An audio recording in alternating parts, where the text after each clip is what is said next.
Mesdames, Messieurs, bienvenue dans cette deuxième partie de votre émission Envie de la diaspora. Si c'est maintenant, vous prenez le train en marche, vous êtes au bon endroit sur www.afrowebtv.com/live si vous voulez être en direct avec nous, ou carrément la réponse si vous ratez donc notre émission, ou aller sur notre chaîne YouTube où nous sommes également en direct. AfroWeb TV, c'est la chaîne de la diaspora africaine.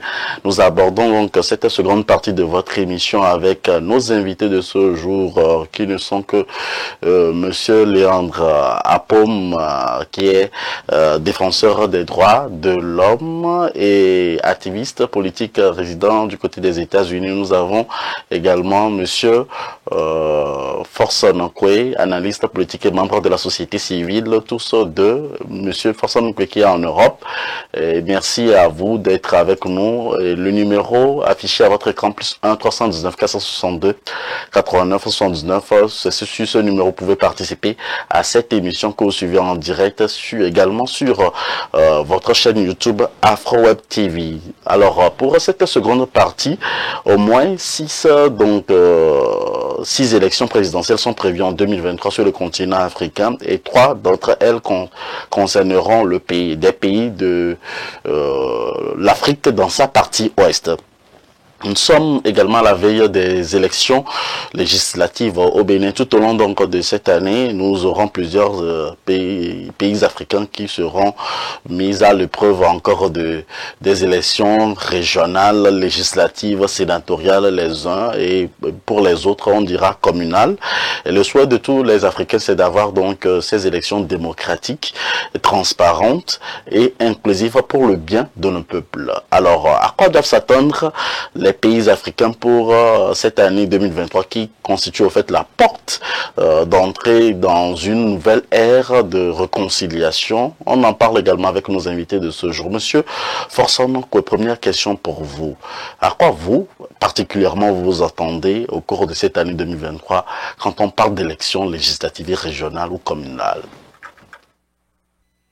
Mais cette année 2023, les élections sont à l'ordre de 8 sur le continent. Il y a l'élection législative au Bénin, l'élection présidentielle au Gabon, l'élection présidentielle au Libéria, Madagascar, il y a des élections présidentielles aussi. Le Nigeria, l'élection présidentielle législative et locale. Nous avons la Sierra Leone, l'élection présidentielle législative et locale. RDC, l'élection présidentielle, et Zimbabwe, l'élection générale. Donc voilà les gros qui vont. Mais en concernant l'Afrique de l'Ouest, nous avons le Nigeria, le Libéria et le Sierra Leone et Bénin.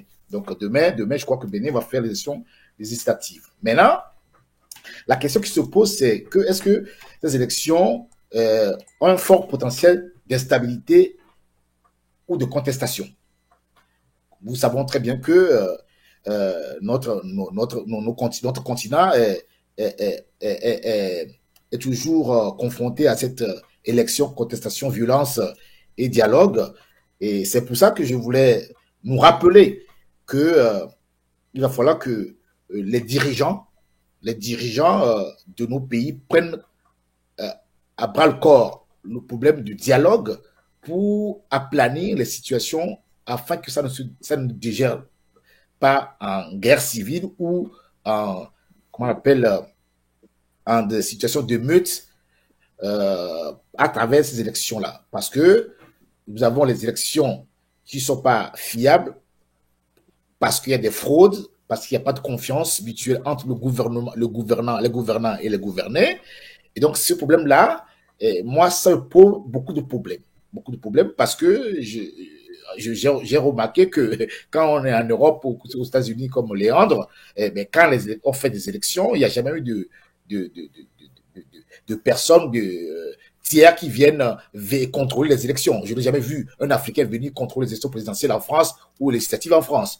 Vous voyez? Donc, il y a une question de confiance qu'on doit travailler pour que nous puissions accepter les verdicts des élections. Donc ça, c'est un problème qui est très, très important à soulever. Mais ce que je crains, c'est cette instabilité, cette contestation qui peut dégénérer. Et je prends toujours le cas du Nigeria, parce que les élections au Nigeria, si on ne fait pas attention, si ces élections, parce que le président n'est plus candidat, donc il y a une autre personne ou deux qui vont se présenter.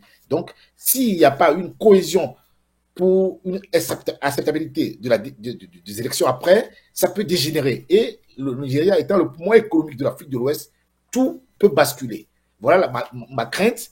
Donc, c'est pour ça que j'exhorte nos présidents, nos dirigeants, surtout de l'Afrique de l'Ouest, de pouvoir aplanir la situation avant d'aller aux élections. C'est-à-dire se dire que quand les élections seront faites, les résultats seront acceptés par tous et signer des accords pour que tout soit paisible, parce que les défis qui nous attendent sont des défis très très énormes que nous ne pouvons pas gérer parce que la pandémie Covid a fragilisé l'économie africaine et la santé africaine est en péril. Donc aujourd'hui, nous devons prendre conscience. Et c'est pour ça que je disais que avec ces élections, il va falloir cette année que chaque pays qui va organiser les élections puisse se dire, les dirigeants de ces pays-là, que ce qui nous attend est plus grand que ce que les élections vont donner. Parce que les élections, c'est qu'un temps donné. Mais le problème d'énergie, le problème de l'eau, de nourriture, le problème de soins, de santé et de la démographie va se confronter à tout gouvernement. Et donc, et aussi le problème de la dette extérieure qui est très élevé pour les pays africains. Donc, va pouvoir fragiliser l'économie africaine et créer des tensions dans le pays et peut-être faire basculer les pays dans bon nombre de notre sous-région. Voilà. Monsieur Léon Drapeau, entre-temps, on avait vu ici aux États-Unis le Gabonais Ali Bongo, le Nigérien Muhammad Buhari, le Libérien George Weah, le Sierra Leonel Julius et bien d'autres présidents face au président américain et le souhait donc de Monsieur Biden qui les avait appelés donc à faire tout leur possible pour que les élections se déroulent dans de bonnes conditions, pour que surtout ces élections soient libres, justes et crédibles. Vos réactions? Oui, merci. Je crois que pour moi, je ne suis pas vraiment trop préoccupé par les élections qui arrivent cette année 2023 parce que on donne l'impression que c'est un ouragan qui veut souffler alors que en majorité, c'est des élections communales, régionales, des élections sénatoriales.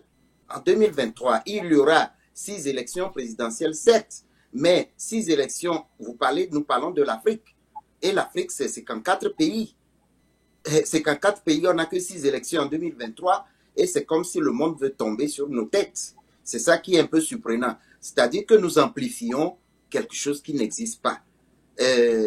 Moi, ce qui me préoccupe, ce ne sont pas les élections locales et régionales, préfectorales et sénatoriales qui vont avoir lieu d'ici et là dans certains pays africains. Mais c'est plutôt des élections présidentielles, surtout de 2024 et 2025, parce que les élections présidentielles qui vont avoir lieu en 2023 n'ont pas un grand enjeu qui devront nécessairement nous préoccuper. Parce que si je prends le cas du Nigeria, c'est vrai, c'est le géant de l'Afrique et c'est un pays qui est habitué aux élections démocratiques. Le Nigeria a connu des successions paisibles. Si il va y avoir même contestation, ça ne va pas agir sur l'économie du pays parce qu'ils sont habitués déjà aux élections démocratiques au Nigeria. Voilà pourquoi je ne m'inquiète pas. Voilà pourquoi pour moi, les élections présidentielles au Nigeria en 2023 n'est pas un grand enjeu pour moi. Également pour le RD Congo, parce que le RD Congo est déjà en crise depuis bien des années. Donc ce n'est pas les élections présidentielles de 2023 qui vont amplifier la crise congolaise. Donc là encore, ce n'est pas un enjeu pour moi. Pour moi, les enjeux, c'est 2024 avec les élections présidentielles du Sénégal qui peuvent basculer et également celui en 2025 de la Côte d'Ivoire où Laurent Gbagbo déjà donne l'intention d'être candidat. Voilà, moi, mes préoccupations. Sinon, pour le reste, c'est vraiment des élections qui n'ont pas d'enjeu. Et vous venez de parler du Sénégal. Est-ce que, bien avant d'aller au Sénégal, monsieur Forson, que lorsqu'on n'est pas aussi représenté dans l'Assemblée nationale ou dans les régions, est-ce que c'est une très bonne stratégie pour remporter des élections présidentielles? Vous savez que en Afrique, nous avons un problème de financement des partis politiques.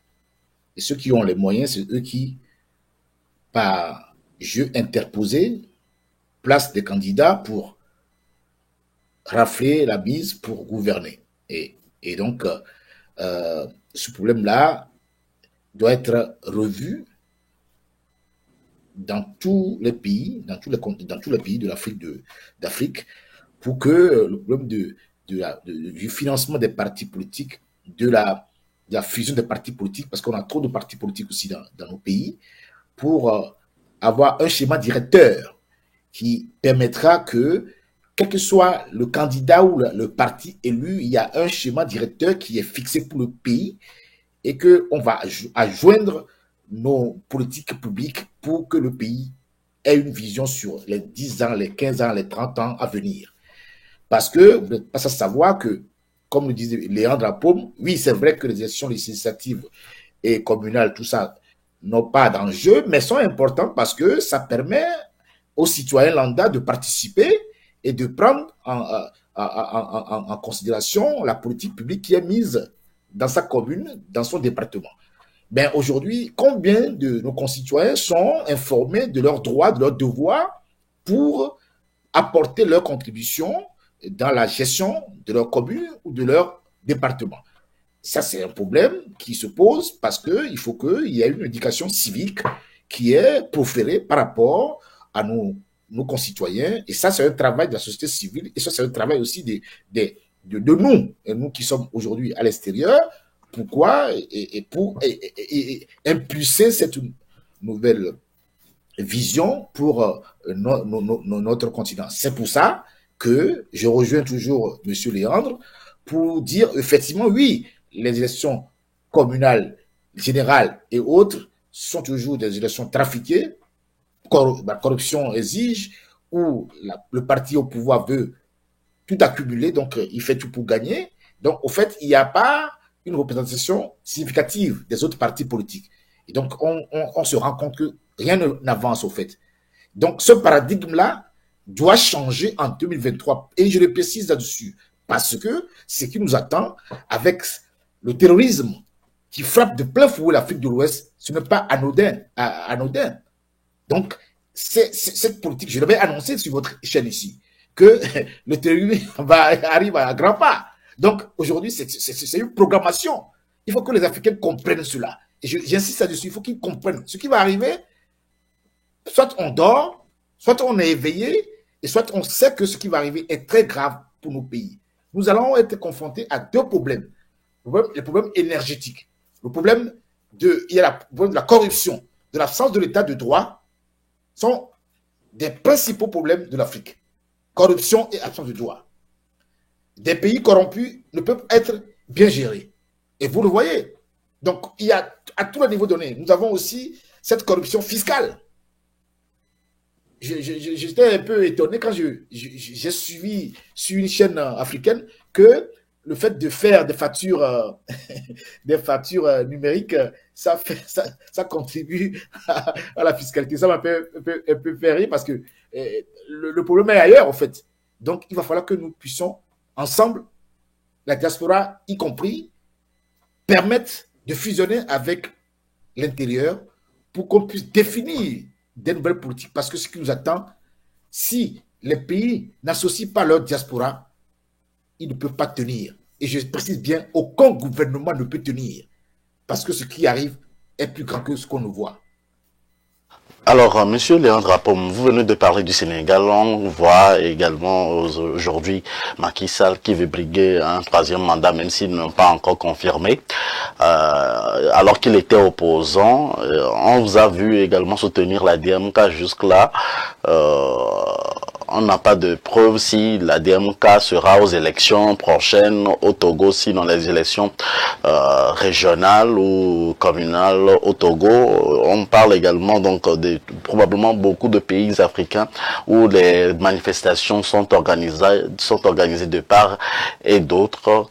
Quelles sont les nouvelles aspirations donc des oppositions ou soit des partis politiques de l'opposition, et quelle stratégie peuvent-ils utiliser pour aller à ces élections, pour au lieu de ne pas être présent dans les bureaux de vote et de réclamer après? Vous parlez en général ou du cas du Togo? Je parle en général. Oui, je crois que si je parle de mon pays, j'ai soutenu et je continue de soutenir la dynamique Monseigneur Quadro dans sa quête de la souveraineté et des élections présidentielles de 2020. Je ne peux pas donc répondre si aujourd'hui la DMK est prête à aller à une élection locale, communale ou régionale. Je ne peux pas répondre à ça. Mais je crois que le problème, c'est un problème pas seulement togolais mais africain. Les leaders de l'opposition africaine n'ont pas toujours réussi à comprendre que c'est l'union qui fait la force. C'est une maxime qu'on ne peut pas combattre. L'union fait la force est une maxime qu'on ne peut pas combattre. Dès que vous êtes désunis, vous êtes divisés, l'ennemi s'infiltre comme l'ancienne hymne nationale imposée par la dictature d'Ignace Simbe, écartant tout mauvais esprit qui gêne l'unité nationale. Voilà. Donc, si je prends le cas, par exemple, du Sénégal, il suffisait que quand un leader émerge et qui a un grand aura, il faudrait que les autres soutiennent ce leader et les résultats seront sans appel. Pareil au Congo, également avec Fayoulou et tous les autres qui n'ont pas pu se mettre d'accord sur le minimum parce que entre-temps, ils se sont réunis en Belgique pour trouver un terrain commun, un terrain d'entente afin de battre aux élections présidentielles passées. Mais à la dernière minute, il y a eu des désistements. Des gens ont quitté le rang de l'accord, ont brisé l'accord.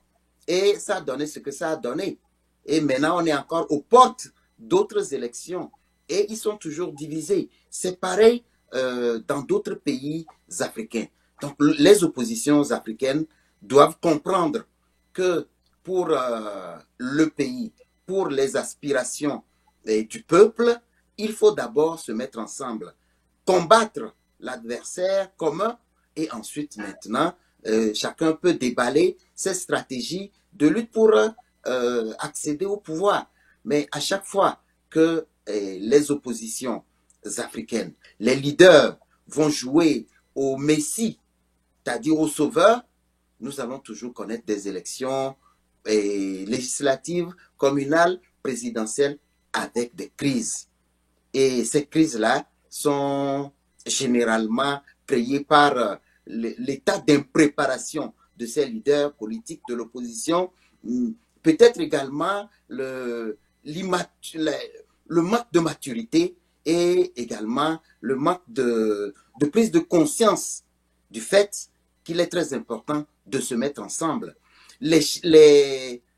En politique, en sciences politiques, un parti politique, on crée un parti politique pour accéder au pouvoir et maintenir le pouvoir. Et se maintenir au pouvoir, c'est ça l'objectif de la création d'un parti politique. Son objectif, c'est de conquérir le pouvoir, d'accéder au pouvoir et de maintenir le pouvoir. Et si vous n'arrivez pas seul à conquérir le pouvoir, alors mettez-vous ensemble. C'est normalement très simple, mais il y a des enjeux dedans. Les enjeux surtout pécuniaires, c'est-à-dire il y a l'argent qui joue le rôle moteur, ce qui met à mal les aspirations du peuple. Et finalement, être opposant devient un business, devient un gagne-pain.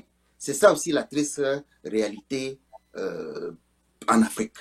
Alors, deux dernières questions pour terminer cette seconde partie. Monsieur Forson, que dans quelques heures, Monsieur Forson, que dans quelques heures, nous aurons donc les Béninois qui iront pour voter les élections, qui iront aux élections législatives, bien sûr, et aussi, est-ce que vous pensez comme tous les autres que l'unicité, ou soit l'unité, est la solution pour remporter les élections de la part donc de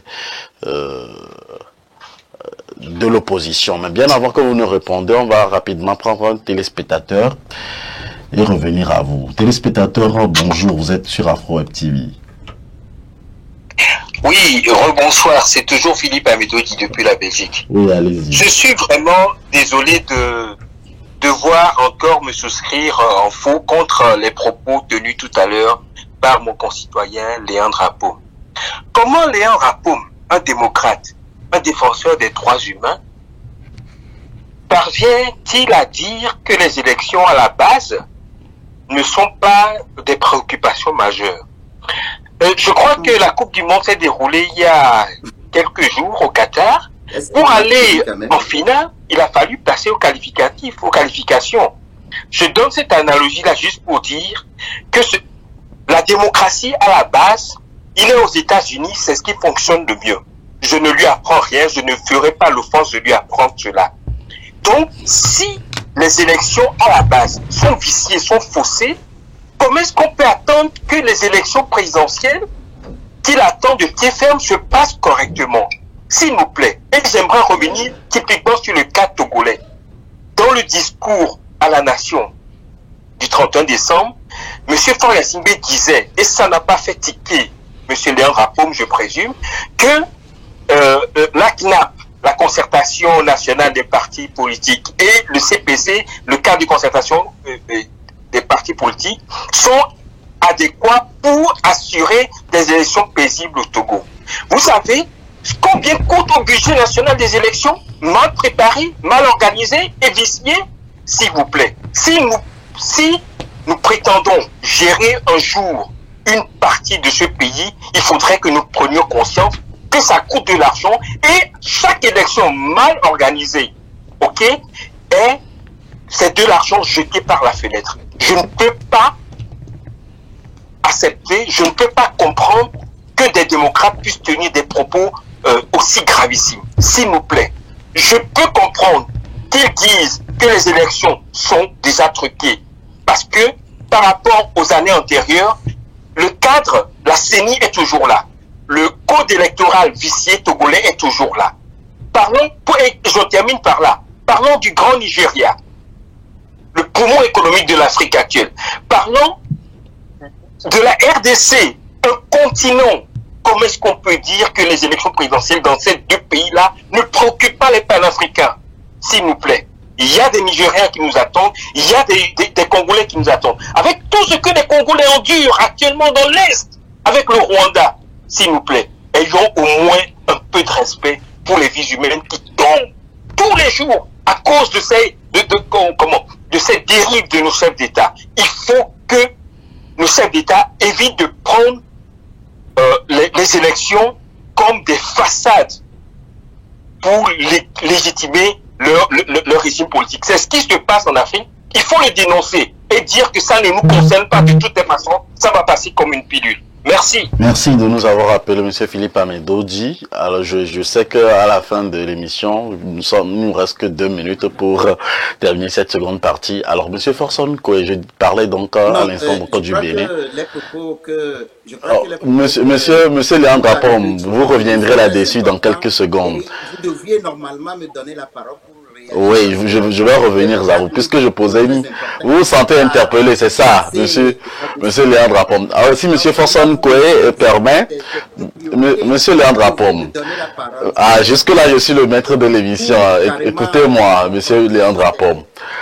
Monsieur Léandre Apom, écoutez-moi. Alors, monsieur Forson, que si vous permettez, je vais donner 1 minute à monsieur Léandre Apom de répondre à, vu qu'il se sent interpellé par l'intervention donc de monsieur Philippe Amédodi. Monsieur Léandre Apom, allez-y donc. Non, c'est un peu dommage pour vous, présentateurs, d'abord, parce que nous sommes en train de faire des analyses. Vous avez suivi l'intervenant. Je crois qu'il est logique de me redonner la parole. Justement, mais comme je parlais à un autre intervenant, je vais vous redonner la parole, mais mettez la balle à terre, monsieur Léandre Apom. Je vais vous redonner la parole. Vous n'êtes pas à ma place, alors permettez-moi, donnez-moi ma place pour que je puisse vous redonner la parole. C'est tout ce que je vous demande de faire. Ayez patience, allons-y, monsieur Léandre Apom. On y va. Philippe Amédodji, je dirais plutôt qu'il a peut-être des griefs contre moi sous d'autres cieux. Et il cherchait une tribune pour me tirer ses flèches, parce que c'est bien dommage qu'il intervienne sur cette façon-là. Nous sommes sur un thème, nous avons un thème, nous avons un sujet précis. Et c'est sur ce sujet que j'ai réagi. Mais si il intervient pour carrément dire que moi, je n'aime pas les élections à la base, vous voyez que c'est un peu dommage. Un intellectuel de la carrure de Philippe Amédodji que je connais, ça veut dire que je comprends tout simplement qu'il a des greffes contre moi. Et il nourrissait ça depuis, il cherchait juste une tribune pour me le faire savoir. Et c'est bien dommage qu'il n'ait pas écouté la question que vous m'aviez posée et ma réponse. Donc il est juste tombé dedans comme un bébé qui tombe dans sa propre nourriture. Et c'est bien dommage pour l'intelligentsia africaine qui réagit à fleur de peau, incapable de faire des analyses, d'écouter l'autre et de pouvoir faire une analyse assez intellectuelle. Parce que vous aviez parlé, j'ai fait une analyse sur le Nigeria et sur la RDC. Et l'analyse que j'ai faite, il pouvait plutôt agir sur ces analyses au lieu d'agir sur ma personne.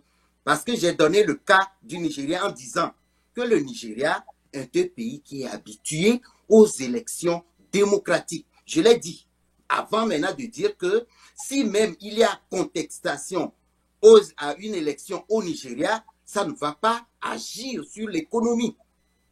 C'est ce que j'ai dit. Et donc, je n'ai jamais dit que les élections au Nigeria n'ont pas d'enjeu. On vous a compris, monsieur Léandre Apom. De la RDC, en disant que pour la RDC est déjà dans des conflits depuis très longtemps. Donc, si il y a une élection présidentielle et il y a crise, ça ne va pas non plus influencer dans la sous-région parce que la RDC est déjà depuis très longtemps en conflit. Vous voyez, donc c'est une analyse que j'ai faite à partir donc de la situation politique du Nigeria et à partir de la situation politique de la RDC. Mais lui, il vient tout simplement dire que j'ai dit que les élections à la base n'ont pas d'enjeu. On a compris, on a compris, on a compris. Pour Philippe Amédodji. On a compris. Merci, monsieur Léandre Apom. Alors, nous sommes à la fin de cette seconde partie. Monsieur Forson Kouessi, vous avez un message à l'endroit donc de tous les partis politiques et puisque nous sommes à la veille des élections législatives au Bénin, quel est votre message que vous avez à la nation béninoise, à tous les Béninois de la diaspora? Je voulais, s'il vous plaît, que tous mes concitoyens, tous les Africains écoutent ce que je veux dire. Le monde en 2050 comptera 2,5 milliards d'habitants en Afrique. Non, plus. 2,5 milliards d'habitants en Afrique. En Inde, il fera 1,7 milliard. Et en Europe, ils seront 500 millions. Ce que je vais vous faire comprendre par là, c'est que l'enjeu est en Afrique. Et c'est bien précis dans le texte que j'ai devant moi, qui est une de France Info et puis qui est une analyse du cabinet de réflexion, qui dit que la première partie du 21e siècle était asiatique et la seconde partie sera africaine. Voilà pourquoi je dis que les Africains doivent faire attention. Et maintenant, le message que je vais adresser va directement au président africain. Mes chers et frères, en vos grades qualités et fonctions, ce qui va nous arriver, je vous demande humblement de convoquer des dialogues sincères pour aplanir vos divergences dans tous les pays. Pour, si possible, partager ce qu'il faut partager pour que nous puissions avoir une harmonie pour gérer notre continent. Notre continent a besoin de paix. Au président Tastik Talon, mon cher frère, je vous demande, s'il vous plaît, de libérer vos prisonniers, d'aplanir la situation. De la même manière, je demande au frère, monsieur le président Faure Gnassingbé, de faire la même chose à Tshisekedi, à Ouattara. Ouattara, il a compris, il a commencé à faire la réconciliation parce qu'il est informé, il sait. Je nous demande, diaspora, de prendre conscience de ce qui va arriver pour éveiller nos populations, pour que nos jeunes ne soient pas tombés dans les pièges pour saccager le peu que nous avons en Afrique. L'Afrique doit s'unir, y compris avec des bonnes bases démocratiques, institutionnelles et constitutionnelles. L'Afrique doit s'unir avec des dirigeants politiques conscients, qui ont la géopolitique en conscience, qui ont l'amour de la patrie, la détermination pour que nous puissions sauver notre pays. La ruralité est en danger. Nos vies sont en danger. Nos hôpitaux, il y a trop de morts. Dans nos prisons, les gens meurent. Et dans nos villes, les gens sont en souffrance à cause de la pauvreté, à cause de la dépression, à cause de la souffrance intérieure.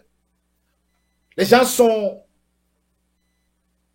vous savez, une mère qui a perdu son enfant, qui n'a jamais vu son enfant enfermé en prison. Chaque nuit que Dieu fait, ne dort pas. Je pense que nos présidents, vous aussi, vous êtes des enfants d'une mère qui pense à vous, malgré vos décisions à la tête de l'État. Gérer une nation n'est pas facile. Gérer une nation est difficile, avec les tenants et les aboutissants, avec les forces extérieures qui agissent sur vous. Je le comprends, je le sais. Mais aujourd'hui, nous devons faire une métanoïa. Nous devons aller avec conscience en nous-mêmes pour définir. Vous savez, le plus important dans toute chose, encore 30 secondes. C'est la fait qui compte. Et je pense que chacun d'entre nous a le meilleur en lui. Chacun d'entre nous a un bon fond de cœur. Et je pense que cette 2023, les présidents africains vont nous étonner pour qu'ils prennent conscience que le danger que nous allons courir, le terrorisme et les crises énergétiques et les endettements seront très graves pour déstabiliser nos pays. Je vous remercie. Merci, Monsieur Forson. Monsieur Léandre Apon, votre conclusion pour cette seconde partie? Oui, ma conclusion, c'est qu'il faudrait que les leaders de l'opposition qui aspirent à gérer le pays aillent à l'école de la citoyenneté, de la politique, de tout ce qui a rapport avec les élections. Parce que il ne suffit pas d'être un leader d'un parti politique pour participer à la gestion ou pour se battre pour avoir des postes. Mais il faut avoir la culture nécessaire à la chose parce que ce sont ces leaders politiques également qui rendent compliqué la réalisation du destin d'un peuple. Parce que quand ils viennent, je prends par exemple le cas où il y a des dictatures. Depuis 30 ans, aujourd'hui, non, je ne sais plus, mais depuis les années 90 au Togo par exemple, ces leaders ont combattu une dictature et qui n'ont pas réussi à vraiment le combattre. Et il est toujours là, bien enraciné. Pourquoi? Parce qu'en fait, ces leaders ont eu un ego surdimensionné. Ils n'ont pas compris les aspirations du peuple. Ce qui a fait que nous sommes à la traîne jusqu'à ce jour. Et il y a beaucoup d'autres pays africains qui sont sur ce schéma-là. Donc, ils aillent d'abord à l'école et étudier les aspirations profondes des peuples avant de vouloir donc gérer leur destin ou leur destinée. Et je souhaite bonnes élections au peuple béninois qui demain également, je crois qu'on a au moins une vingtaine d'élections locales, régionales, communales et sénatoriales dans beaucoup d'autres pays africains. Je souhaite que 2023 soit une année d'élections réussie pour ces pays-là afin de lancer les différents pays africains sur des perspectives de développement acceptées par les peuples. Merci. Et peut-être pour finir que l'intelligence africaine, surtout de la diaspora qui prétendent tout connaître, puisse d'abord et avant tout apprendre à écouter avant de réagir, pour qu'on arrête des combats inutiles et en se perdant du temps et d'énergie, alors qu'on devrait plutôt faire face à l'essentiel. Merci, Monsieur Léandre Apom, fin de cette seconde partie de votre émission. Restez toujours des nôtres, on revient juste après ceci.